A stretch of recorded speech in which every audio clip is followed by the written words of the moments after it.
हमारे बुजुर्ग हमारा अभिमान कार्यक्रम के एक और अंक में हम आपके घरों तक पहुंच गए हैं। देश के 200 सामुदायिक रेडियो अपनी अपनी भाषाओं और बोलियों में आप तक केंद्र सरकार की योजनाओं को ढेर सारी जानकारियों के साथ पहुंचाने के लिए प्रयासरत हैं। इस प्रयास में हम अपने रेडियो के माध्यम से कितने सफल हो पा रहे हैं, ये तो आपके पत्र और फोन बता ही रहे हैं। और हमारी ये उम्मीद है कि इन जानकारियों का लाभ आप स्वयं या अपने घर के बुजुर्गों को अवश्य दिलवाएं। सरकार की योजनाएं इन्हीं के लिए तो संचालित की जा रही हैं। सामाजिक न्याय और अधिकारिता मंत्रालय भारत सरकार का ये एक मंत्रालय है जो समाज में दिव्यांगजन, पिछड़ा और अति पिछड़ा वर्ग, बुजुर्गों और अन्य विशेष समूहों के लिए समय समय पर नई योजनाओं के माध्यम से उन्हें लाभान्वित कराता है। वर्तमान में वरिष्ठ नागरिकों के लिए एकीकृत कार्यक्रम के साथ राष्ट्रीय हेल्पलाइन सेवा 14567, वृद्धावस्था देखभालकर्ता प्रशिक्षण कार्यक्रम, वृद्धावस्था विकास योजना, वयोश्री योजना, मोतियाबिंद ऑपरेशन और बुजुर्गों को भरण पोषण का अधिकार जैसी योजनाओं का क्रियान्वयन किया जा रहा है। इन योजनाओं और सेवाओं का उद्देश्य वरिष्ठ नागरिकों को सामाजिक सुरक्षा, स्वास्थ्य देखभाल और आर्थिक समर्थन प्रदान करना है।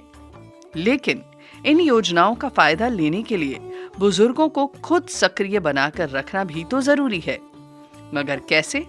आज भारत बाबा और लक्ष्मी आ गए हैं योजनाओं के बारे में बताने के साथ ही ये बताने कि उम्र बढ़ने के साथ वृद्ध जन सक्रिय जीवन कैसे बिता सकते हैं। बुढ़ापा अभिशाप नहीं, बुढ़ापा बनेगा उत्सव जिंदगी का। अटल वयो अभ्युदय योजना बनाए बुजुर्गों की जिंदगी को आसान, लौटाए उनका खोया हुआ स्वाभिमान। कहा जाता है बुढ़ापा अपने आप में एक रोग है। उम्र बढ़ने के साथ हमारे बुजुर्गों को होती है कई तरह की शारीरिक समस्याएं। ऐसे में गरीब, असहाय वरिष्ठ नागरिकों के पोषण के लिए सरकार ने उठाए हैं कदम। अटल वयो अभ्युदय योजना दिलाती है बुजुर्गों को सही पोषक भोजन। लगभग 50,000 बुजुर्गों को लाभ देने के लिए 39.6 करोड़ बजट में आवंटित किए गए हैं, जिससे होगा हमारे वरिष्ठ जनों का अभ्युदय। साथ ही सहारा बनी वरिष्ठ जनों का राष्ट्रीय वयोश्री योजना, जिसमें गरीबी रेखा के नीचे के हमारे सम्माननीय वरिष्ठों को मिलेंगे सहायक उपकरण और जीवन सहायक यंत्र जैसे wheel chair, hearing head, walker, जिससे खिल उठी हमारे बड़ों की खोई मुस्कान, क्योंकि हमारे बुजुर्ग हमारा अभिमान। CRA द्वारा निर्मित सामाजिक न्याय एवं सशक्तिकरण मंत्रालय भारत सरकार द्वारा जनहित में जारी।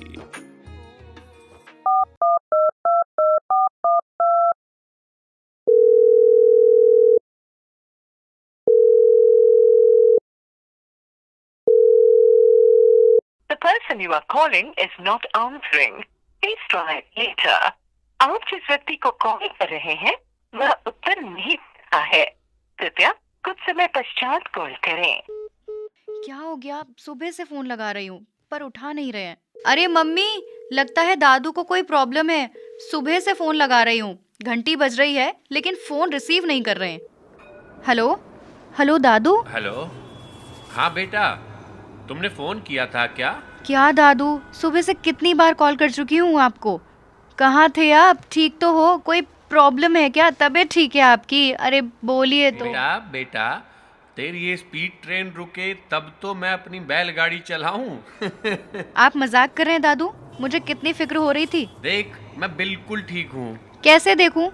चलिए रुकिए, वीडियो कॉल करती हूँ। मेरे पास एक तरीका है कि बिना वीडियो कॉल के भी तू मुझे देख सकती है। तरीका? कौन सा तरीका? कोई नया इनोवेशन हो गया क्या? अरे नया नहीं, ये तरीका तो सदियों पुराना है, बस अब लोग इसे ज्यादा इस्तेमाल नहीं करते। आप नहीं बदलेंगे दादू, हर बात को पहेली बना देते हैं। तो चल दोनों मिलकर पहेली सुलझाते हैं।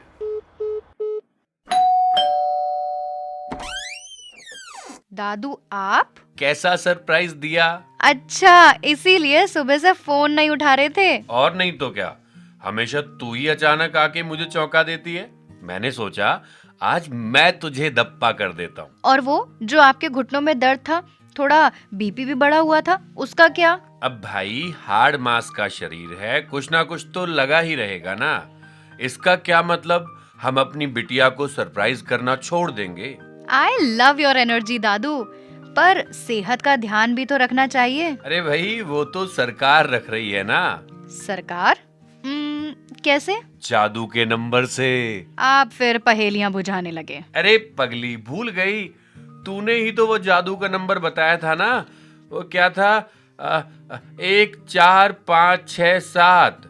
इस पर फोन करके मैं वरिष्ठ नागरिक स्वास्थ्य योजनाओं का पूरा लाभ लेता हूँ। वेरी गुड, ये हुई ना बात। और उसी फोन से मुझे राष्ट्रीय वरिष्ठ नागरिक स्वास्थ्य देखभाल कार्यक्रम का पता चला।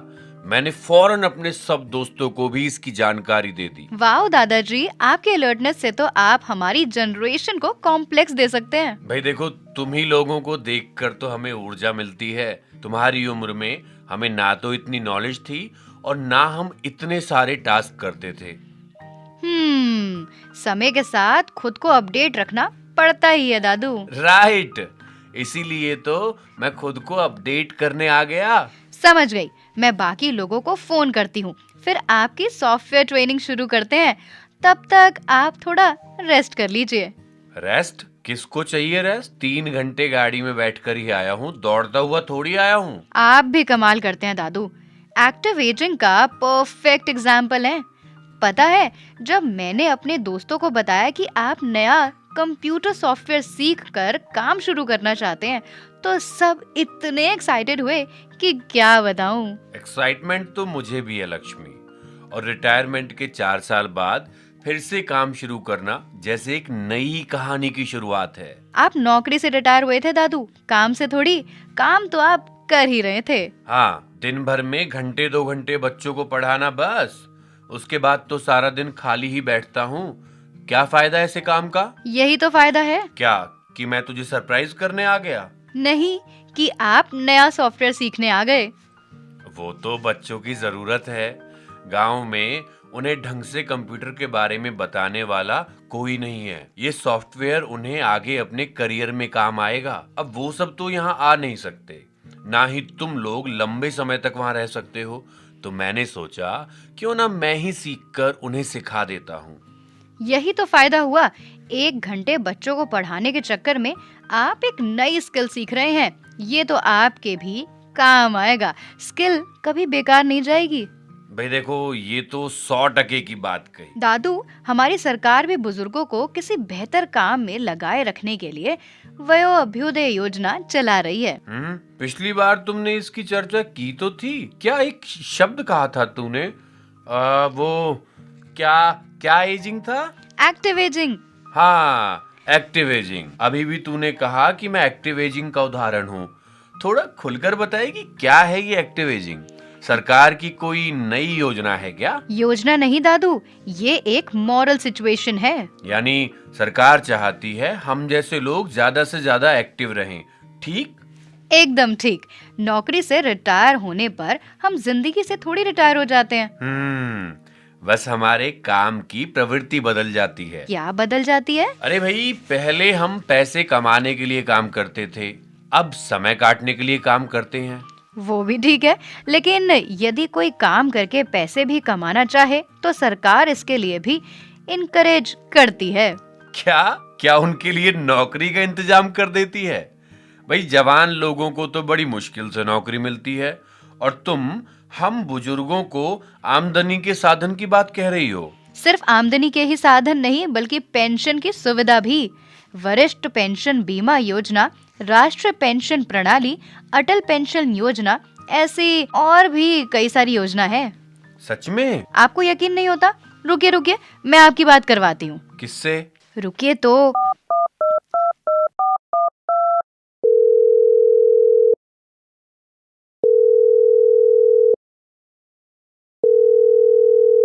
Hello, good morning madam, Lakshmi बोल रही हूँ। जी, मैंने आपको बताया था ना अपने भारत दादाजी के बारे में। जी, वो आ गए हैं, पर वो कुछ जानना चाहते हैं। वो आपसे बात करेंगे, लीजिए बात कीजिए। अरे कौन है? मैं क्या बात करूंगा? ये वयो अभ्युदय योजना के परियोजना अधिकारी हैं। आपके सारे सवालों का जवाब इन्हीं के पास है। लीजिए दादाजी, बात कीजिए। अरे जी मैडम, मैं भारत। जी वो एक्टिव एजिंग के बारे में पूछ रहा था। हाँ जी मैडम, लक्ष्मी कह रही थी कि सरकार हम बुजुर्गों को भी काम दे रही है। जी। तो भारत सरकार की सक्रिय बुढ़ापे यानी एक्टिव एजिंग नीति और कार्यक्रमों का उद्देश्य जो है ना, वो बुजुर्ग नागरिकों की स्वास्थ्य, उनकी सामाजिक और आर्थिक सुरक्षा को सुनिश्चित करना है।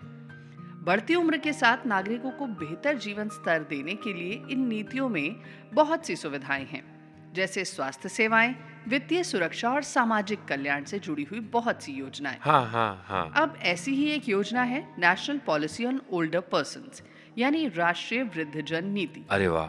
ये नीति वरिष्ठ नागरिकों के कल्याण और उनकी सक्रिय भागीदारी सुनिश्चित करने के लिए लागू की गई थी। अच्छा। इसका उद्देश्य है कि स्वास्थ्य देखभाल हो, बुजुर्गों के लिए स्वास्थ्य सुविधाओं की उपलब्धता सुनिश्चित करना हो, आर्थिक सुरक्षा यानी पेंशन, बीमा और वित्तीय सहायता प्रदान करना हो, या फिर सामाजिक समर्थन जैसे वृद्धजनों को समाज के साथ जोड़ना और उनकी भागीदारी को बढ़ावा देना है, और साथ ही आवासीय सुविधाएं यानी वृद्धाश्रम और वृद्धजन दिवस केयर केंद्रों की स्थापना करना। इन सुविधाओं के साथ साथ integrated programme for senior citizen यानी IPSRC। अब ये कार्यक्रम जो है ना, वो शुरू किया गया था सन 2007 में, और इसका उद्देश्य वरिष्ठ नागरिकों को सहायक सेवाएं प्रदान करना है। वृद्धाश्रम, डे केयर सेंटर और मोबाइल हेल्थ केयर यूनिट्स की स्थापना, गरीब और जरूरतमंद बुजुर्गों के लिए आर्थिक सहायता और सामुदायिक भागीदारी के माध्यम से बुजुर्गों के लिए सेवाओं का प्रबंधन। और भारत दादू, अब जिस योजना के बारे में बताने जा रही हूँ, ये बहुत जरूरी योजना है, यानी अटल पेंशन योजना। अब बुजुर्गों के लिए पेंशन की सुविधा बहुत महत्वपूर्ण होती है, और ये योजना असंगठित क्षेत्र में काम करने वाले बुजुर्गों के लिए शुरू की गई थी। 60 साल से ज्यादा की उम्र के बाद पेंशन की गारंटी। वो लोग जो किसी ऐसी कंपनी से रिटायर नहीं हुए हैं जहां पर उनकी पेंशन हो, तो फिर बुढ़ापे का सहारा कौन बनेगा?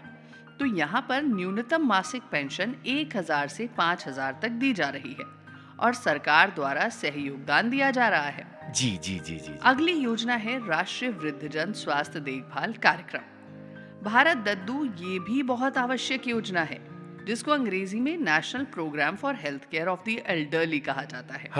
और इस प्रोग्राम का उद्देश्य है बुजुर्गों की स्वास्थ्य समस्याओं का समाधान करना। अब जैसा कि आप जानते ही हैं कि उम्र बढ़ने के साथ बीमारियां भी बढ़ती हैं, पर बीमारियां बढ़ें तो बढ़ें, उनका इलाज समय पर मिल जाए ना, इससे बड़ी तसल्ली कुछ नहीं होती। जिला अस्पतालों और प्राथमिक स्वास्थ्य केंद्रों पर बहुत से वृद्धजन स्वास्थ्य इकाइयों की स्थापना करना, मुफ्त चिकित्सा और स्वास्थ्य परामर्श सेवाएं, वो भी डॉक्टर्स द्वारा, एक्सपर्ट्स अलग अलग फील्ड के। वृद्धजनों के लिए मोबाइल मेडिकल यूनिट्स, यानी ऐसी सुविधाएं जहां पर अपने आप वृद्धों के पास भी अलग अलग मोबाइल यूनिट्स आएंगे और उनका इलाज कर दिया जाएगा। तो भारत दद्दू, अब जिस योजना के बारे में बता रही हूँ ना, वो हमने प्रोग्राम्स में पहले भी बताया हुआ है, और इसका बहुत ज्यादा लाभ भी लोग उठा रहे हैं। और वो योजना है प्रधानमंत्री वय वंदना योजना। ये योजना वरिष्ठ नागरिकों को वित्तीय सुरक्षा प्रदान करने के लिए है, यानी सुनिश्चित पेंशन लाभ, जो कि हर बुजुर्ग का हक भी है। निवेश की राशि पर गारंटीड रिटर्न्स। अब अगर रिटायरमेंट का थोड़ा सा पैसा कोई निवेश करना चाहे और निवेश करके उस पैसे के इंटरेस्ट से कुछ लाभ कमाना चाहे, तो गारंटीड रिटर्न्स भी इसमें दिए जा रहे हैं, और इसमें अधिकतम 10 वर्षों की अवधि रखी गई है। इसके साथ साथ वृद्धजन अधिनियम, यानी maintenance and welfare of parents and senior citizen act 2007। इस अधिनियम का उद्देश्य है कि बुजुर्गों को उनकी संतानों से देखभाल और सहारा प्राप्त करने के लिए अधिकार देना।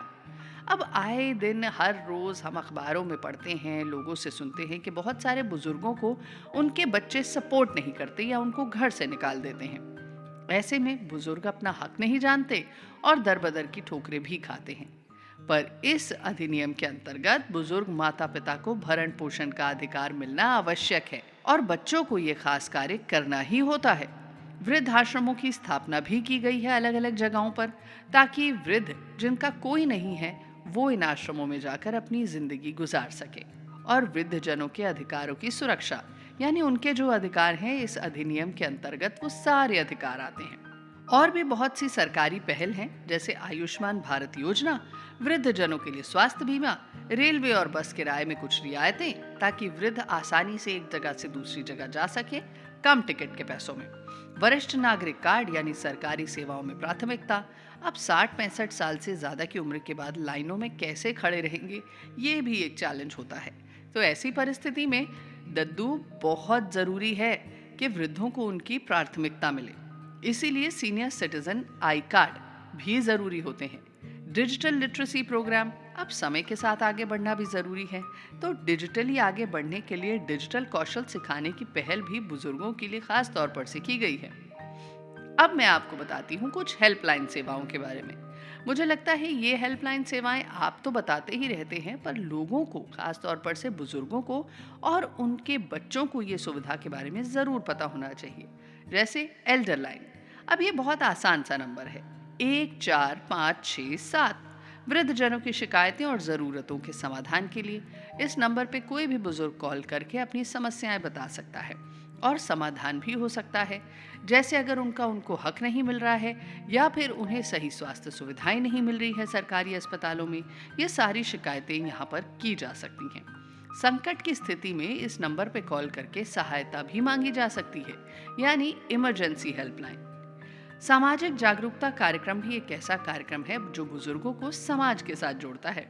तो दद्दू, सरकार और एनजीओ द्वारा बहुत सारे कार्यक्रम चलाए जाते हैं जो समाज में वृद्धजनों के प्रति सम्मान और देखभाल की भावना को बढ़ावा देते हैं, क्योंकि बहुत से ऐसे वृद्ध होते हैं जो अकेलेपन से जूझते हैं या फिर उन्हें समाज में वो सम्मान और पहचान नहीं मिलती। तो ये विभिन्न कार्यक्रम जैसे कि सामाजिक जागरूकता कार्यक्रम इस परेशानी का भी सॉल्यूशन लेकर आया है। तो दद्दू, समझे ना, भारत सरकार की सक्रिय बुढ़ापे नीतियां और कार्यक्रम किस तरीके से वृद्धजनों के कल्याण, सुरक्षा और गरिमा को बढ़ावा देने के लिए एक मजबूत आधार प्रदान करते हैं। और इन योजनाओं के तहत बुजुर्गों को न केवल उनकी स्वास्थ्य और वित्तीय सहायता मिलती है, बल्कि उनके सामाजिक समावेशन को भी सुनिश्चित किया जाता है। उम्मीद करती हूँ दद्दू, जो इतनी सारी जानकारी आपको मैंने दी है वो आपके दोस्तों तक और समस्त फरीदाबाद की जनता तक भी पहुँचे, ताकि वो अपनी सेहत का, अपने बुढ़ापे का और अपनी बहुत सी ज़रूरतों का समाधान इन सेवाओं और योजनाओं के द्वारा पा सके। जी बहुत बहुत धन्यवाद मैडम, आपने बहुत विस्तार से जानकारी दी। मेरे सारे सवालों के जवाब भी मिल गए और काम करने के लिए हौसला भी मिल गया। लीजिए दादू, मेरे दोस्त भी आ गए। नमस्ते दादाजी। हम अपनी क्लास शुरू करें? भाई, मैं आप लोगों जितना इंटेलिजेंट नहीं हूँ, कंप्यूटर भी नाम मात्र को जानता हूँ। सिखा लोगे ना मुझे? दादाजी, इंटेलिजेंट का तो पता नहीं, लेकिन एनर्जेटिक तो आप हैं, वो काफी है। अरे बस तुम जैसे बच्चों को देखकर जोश आ जाता है। जब कभी जरा ढीला पड़ता हूँ ना, तो ये है ना लक्ष्मी बम, धमाका करके मुझे जगा देती है। दादाजी, लक्ष्मी ने बताया कि आप अकाउंट ऑफिस में काम करते थे। हाँ, यानी आपको बाजार, बजट और टैक्स वगैरह की सब जानकारी होगी। है तो सही, पर आप क्यों पूछ रहे हैं? आप कह रहे थे ना आप इंटेलिजेंट नहीं हैं। अब देखिए, आप टैक्स के मामले आसानी से सुलझाते थे और हम कोचिंग जाने के बाद भी इस सब्जेक्ट में बस पासिंग मार्क्स लेकर आते हैं। अरे बेटा, ये इतना भी मुश्किल नहीं है। हमें तो बड़ा बोरिंग लगता है। बेटा, रुचि नहीं आती ना, इसीलिए नंबर नहीं आते। मजबूरी में पढ़ना पड़ता है।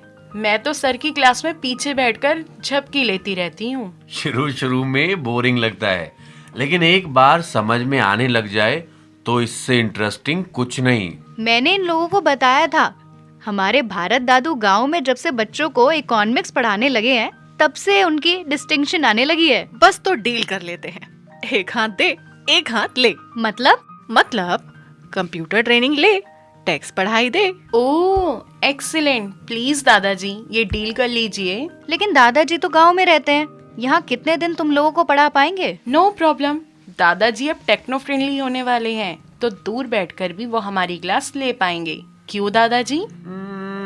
डील की जा सकती है। आप मुझे पढ़ाइएगा और मैं आप लोगों को पढ़ाऊंगा।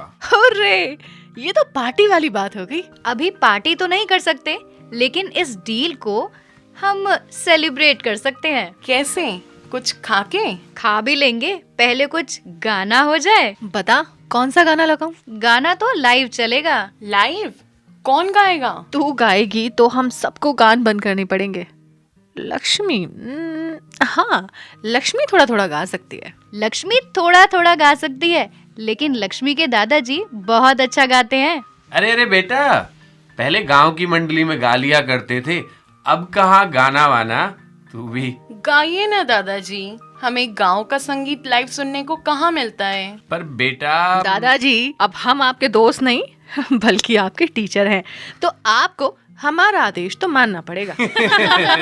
अच्छा ठीक है भाई। रुक जाना नहीं तू कहीं हार के, कांटों पे चल के मिलेंगे साए बहार के। रुक जाना नहीं तू कहीं हार के, कांटों पे चल के मिलेंगे साए बहार के। ओ राही ओ राही ओ राही ओ राही, साथी न कारवां है ये तेरा इम्तिहान है। साथी न कारवां है ये तेरा इम्तिहान है। यूं ही चला चल दिल के सहारे, करती है मंजिल तुझको इशारे। देख कहीं कोई रोक नहीं ले तुझको पुकार के।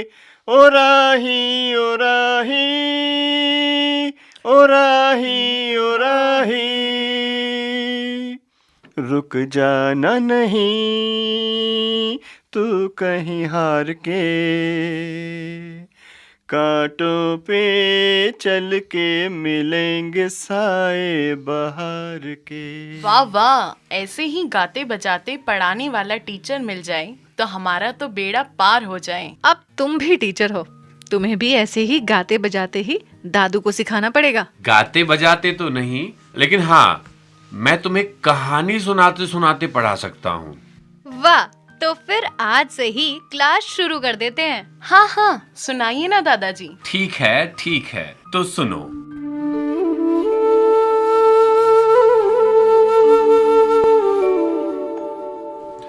एक गांव में एक वृद्धा अपने 2 बेटों के साथ रहती थी।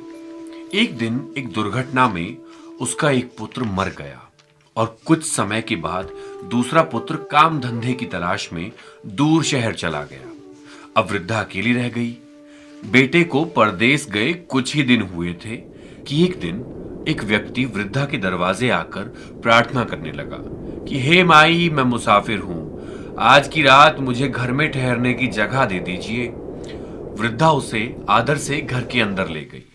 उत्सुकतावश उसने मुसाफिर से पूछा कि तुम कहां से आ रहे हो? उसने जवाब दिया, दूसरी दुनिया से। भोली बुढ़िया पहले तो कुछ समझी नहीं। उसने मासूमियत से पूछा, दूसरी दुनिया यानी भगवान के घर से? मुसाफिर धीरे से मुस्कुरा दिया और दूसरी दुनिया के बारे में तरह तरह की बातें करने लगा। वृद्धा की आंखों में चमक आ गई। उसने स्वीकार कर लिया कि जरूर ये भगवान का भेजा दूत है जो मेरे मरे हुए बेटे की खबर लेकर आया है। वृद्धा ने उससे अपने बेटे के बारे में पूछा तो मुसाफिर ने मुस्कुराते हुए बताया कि आपका बेटा और मैं भगवान के यहाँ एक ही कमरे में रहते हैं। वो वहाँ सारस पालता है। आप तो जानती ही हैं अम्मा जी कि सारस हमेशा कटीली झाड़ियों में चले जाते हैं। उनके पीछे भागते भागते आपके बेटे के कपड़े जूते सब फट गए हैं। बड़ा बुरा हाल है, आप देखेंगी तो रोना आ जाएगा। मुसाफिर की बात सुनकर वृद्धा सचमुच रोने लग गई। उसने रोते रोते मुसाफिर से कहा, बेटा, मेरे पास थोड़े से रुपये और कुछ कपड़े हैं, तुम ये मेरे बेटे को दे दोगे तो बड़ी कृपा होगी। मुसाफिर ने इस तरह हामी भरी जैसे वो वृद्धा का बहुत बड़ा काम करने वाला है। दूसरी सुबह वो मुसाफिर वृद्धा से कपड़े और रुपये लेकर चला गया। कुछ दिनों बाद वृद्धा का दूसरा बेटा परदेश से वापस आया तो खाना खाते हुए वृद्धा ने उससे कहा, बेटा तुम्हारा भाई बहुत कष्ट में है। भाई ये सुनकर चौंक गया। जब उसकी माँ ने उसे पूरी बात बताई तो वो गुस्से से चिल्लाने लगा, मरने के बाद कोई लौट कर आता है भला? वो दूसरी दुनिया का नहीं था, इसी दुनिया का कोई ठग था और तुमने बिना सोचे समझे ही उसे कपड़े और रुपए दे दिए। तुमने तो मुझे कंगाल करने का सोच लिया है माँ। वो गुस्से में और भी बहुत कुछ बोलता रहा। वृद्धा ने बुझे स्वर में कहा, तू ठीक कहता है बेटे। मैं ममता में बहकर उसके बहकावे में आ गई। अच्छा अब गुस्सा मत कर, मैं तो जाहिल बुढ़िया हूं। इस दुनिया में अच्छे अच्छे लोग बेवकूफ बन जाते हैं। वृद्धा ने कितना ही अफसोस किया लेकिन उसके बेटे का गुस्सा कम नहीं हुआ। उसने चीखते हुए कहा, दुनिया में कितने भी जाहिल लोग होंगे लेकिन तुम जैसा मूर्ख कोई नहीं होगा। वृद्धा ने उसे शांत करने के लिए रोते हुए कहा, दुनिया में मूर्खों की कमी नहीं है बेटा, एक ढूंढेगा हजार मिलेंगे। वो गुस्से में अपना बैग उठाते हुए बोला, ठीक है मैं जाता हूं। अगर तुमसे बड़ा कोई मूर्ख मिला तो मैं वापस आ जाऊंगा, नहीं तो मुझे भी मरा समझकर भूल जाना। वृद्धा रोती कलपती उसे रोकती रही पर वो पैर पटकता चला गया। अब युवक किसी मूर्ख की तलाश में इधर उधर भटकने लगा। एक गांव में जमींदार के घर के बाहर कुछ बकरियां चल रही थी। युवक एक बकरी के सामने हाथ जोड़कर बैठ गया और कुछ बुदबुदाने लगा। घर की खिड़की से जमींदारिन ये सब देख रही थी। उसे भी उत्सुकता हुई। उसने अपनी नौकरानी को भेजकर पूछवाया तो युवक ने बड़ी गंभीरता से कहा, ये चितकबरी वाली मेरी पत्नी की सगी बहन है, मैं इसे पहचान गया हूं। नौकरानी ने सोचा कोई पागल है, इसलिए उसे बहलाने के लिए उसने कहा, ठीक है तुम पत्नी की बहन से मिल लिए, अब जाओ।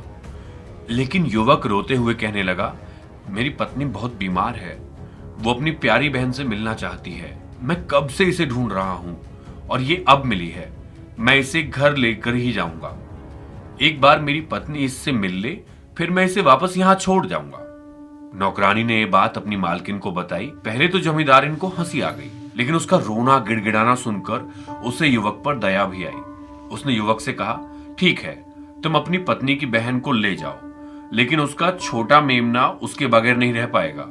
वो माँ का दूध पीता है, उसे भी साथ ले जाना पड़ेगा। तुम हमारी गाड़ी ले जाओ ताकि अपनी बहन से मिल लेने के बाद इन दोनों को जल्द से जल्द वापस यहाँ भेज सको। युवक उनका बहुत बहुत धन्यवाद करता हुआ उनकी ही गाड़ी में उनकी बकरी और उसका मेमना लेकर चला गया। जमींदार के लौटने पर जमींदारिन उन्हें हंस हंस कर इस घटना के बारे में बताने लगी। पत्नी की बेवकूफी सुनकर जमींदार ने अपना सिर पीट लिया। उसने गुस्से में अपनी पत्नी को मूर्ख, गंवार, बेवकूफ और भी कई अपशब्द कहे। फिर उसने सोचा अभी ज्यादा दूर नहीं गया होगा, उसे किसी तरह पकड़ना होगा। वो अपना घोड़ा लेकर उस दिशा में भागा जिस दिशा में युवक गया था। युवक को इस खतरे का आभास था। उसने गाड़ी को जंगल में सुरक्षित जगह छुपाया और अपनी टोपी को गमछे में ढककर जंगल के बाहर बैठ गया। अनुमान के अनुसार जमींदार बकरी ढूंढता हुआ वहां पहुंच गया। उसने युवक से पूछा, भाई तुमने किसी व्यक्ति को बकरी मेमना लेकर भागते हुए देखा है? वो चोर है, बताओ जल्दी बताओ। युवक ने बड़ी गंभीरता से कहा, देखा तो है, उसने मुझसे रास्ता भी पूछा था, वो इस तरफ गया है। जमींदार जैसे ही जाने को हुआ युवक ने उसे रोक लिया, लेकिन यहां से आगे तो मंडी है, वो यदि बकरियों को वहां छोड़ दे तो आप उस चोर को कैसे पहचानेंगे? जमींदार असमंजस में पड़ गया। उसने युवक से कहा, तुमने तो उसे अच्छे से देखा है, तुम उसे पहचान लोगे? युवक के हाँ कहने पर जमींदार ने उससे विनती की कि तुम मेरा घोड़ा ले जाओ और उस चोर को पकड़ लाओ, बदले में तुम्हें 1000 रुपए इनाम दूंगा। युवक ने मायूसी से कहा, मैं चला तो जाता, लेकिन आज ही मैंने जंगल से बड़ा कीमती बाज पकड़ा है जो मेरे गमछे के अंदर है, मेरे हाथ हटाते ही वो उड़ जाएगा। जमींदार ने उसे वचन दिया कि उसके लौटते तक उसके बाज की रक्षा करेगा, इनाम के 1000 रुपए भी अभी इसी वक्त दे देगा। युवक राजी हो गया। जमींदार को वहीं बैठाकर उससे 1000 रुपए और उसका घोड़ा लेकर वो वहां से निकल गया। सारा सामान लेकर वो माँ के पास पहुंचा। उसने माँ से अपने व्यवहार के लिए माफी मांगी। तुम ठीक कहती थी माँ, दुनिया में मूर्खों की कमी नहीं है। देखो मैं मुफ्त में बकरी का मेमना, घोड़ा और 1000 रुपए भी लाया हूं। अब मैं यहीं रहूंगा तुम्हारे साथ। बेटे के लौट आने से वृद्धा खुश तो हुई, लेकिन सारी बात जानकर उसने उससे कहा, बेटा, कोई ममता दया में पड़कर मूर्ख बन सकता है, लेकिन इस तरह लोगों को मूर्ख बनाकर लूटने से सारी दुनिया पापियों से भर जाएगी। जा, उसका सारा सामान उसे लौटा दे। तो बेटे ने सारा सामान लौटा दिया। अब ये तो तुम लोग तय करो, हमारी कहानी तो यहाँ खत्म होती है। यानी राह दिखाने वाला अपना काम कर देता है, उस राह पर हमें चलना है या नहीं, ये हमें खुद तय करना होगा। बिल्कुल सही। जैसे हम वृद्धों के लिए बनी ये अवयव अभ्युदय योजना, सरकार ने तो योजना लागू कर दी, अब इसका लाभ लेना हमारे हाथ में है। वाह दादाजी, कैसे बात से बात जोड़ दी। अब चलो काम शुरू करें। कुछ बातें अगली बार के लिए छोड़ दे। अगली बार हम फिर आएंगे, कहानी, गीत और ढेर सारी जानकारियों का पिटारा भी लेकर आएंगे। आपने अटल वयो अभ्युदय योजना से लाभ लेना शुरू किया कि नहीं? पत्रों या फोन के जरिए हमें जानकारी तो दीजिए। नहीं किया है तो 145667 एल्डरलाइन नंबर पर फोन लगाकर अपनी समस्या बताएंगे, तभी तो सहायता मिलेगी। सामाजिक न्याय और अधिकारिता मंत्रालय के प्रयोजन में कम्युनिटी रेडियो एसोसिएशन द्वारा निर्मित अटल वयो अभ्युदय योजना पर आधारित कार्यक्रम हमारे बुजुर्ग हमारा अभिमान कार्यक्रम सुनते रहिए, जानकारियाँ इकट्ठी करते रहिए और लाभ भी लेते रहिए। फिलहाल आज के लिए अनुमति दीजिए। नमस्ते। हमारे बुजुर्ग हमारा अभिमान। सपनों का बादल तुझे बुलाए। कहते हैं बुजुर्गों की दुआ में असर बहुत है, हर एक तूफान का रुख मोड़ देती है। और इन्हीं बुजुर्गों को उनका सम्मान, उनका हक दिलाने और ख्याल रखने हम लाए हैं एक बेहद खास कार्यक्रम, हमारे बुजुर्ग हमारा अभिमान। तेरा हर कदम जो खुददारी का हो, जहां सभी बुजुर्गों की सेहत से जुड़ी एक्सपर्ट एडवाइस, कानूनी सलाह, सरकार द्वारा दी जा रही सुविधाएं व अधिकार और सभी सीनियर सिटीजन्स के जीवन को आसान बना रही टेक्नोलॉजी के साथ साथ फाइनेंशियल एडवाइस और भी बहुत सी जरूरी बातें इस कार्यक्रम में आप सुन पाएंगे। कठिन है अगर रास्ता, तू फिक्र। इस कार्यक्रम को आप तक ला रहे हैं सामाजिक न्याय एवं अधिकारिता मंत्रालय, भारत सरकार व सामुदायिक रेडियो एसोसिएशन। उड़ने की कोशिश में निकल आएंगे पर तो अपने बुजुर्गों को दीजिए सम्मान पूर्वक जीवन और अधिकार। कार्यक्रम हमारे बुजुर्ग हमारा अभिमान के साथ। खुली आंखों से देख तू सपना, सर उठा के जी। हमारे बुजुर्ग हमारा अभिमान। सर उठा के